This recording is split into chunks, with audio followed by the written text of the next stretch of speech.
বিশাল অবস্থা। আর মোটামুটি নদী এখন উত্তাল না, তো সেক্ষেত্রে আসলে ওরকম কোনো সমস্যা নাই বা ভয় নাই।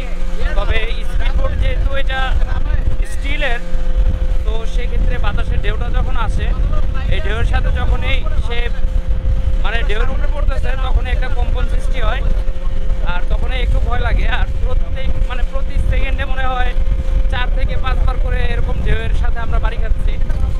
আর ঢেউয়ের সাথে বাড়ি খেতে খেতেই আমরা যাব মহেশখালী। ট্রলারে আসা যেত, কিন্তু ট্রলারে আসলে মোটামুটি অনেক লেট হবে, তো এই কারণে আমরা ট্রলারে আর আসি নাই।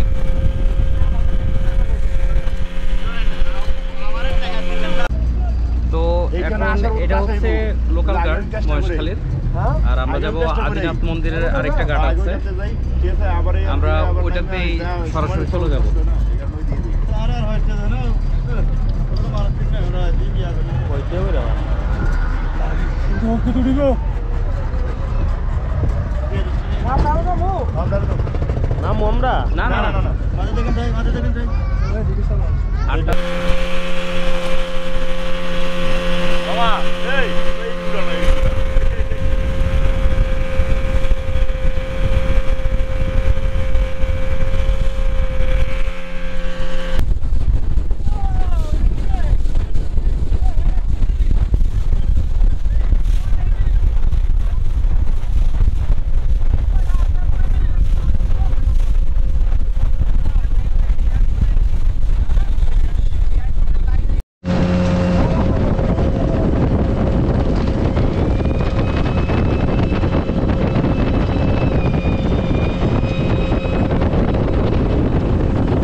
তো এখন এটা হচ্ছে লোকাল ঘাট মহেশখালীর, আর আমরা যাব আদিনাথ মন্দিরের আরেকটা ঘাট আছে, আমরা ওইটাতেই সরাসরি চলে যাব।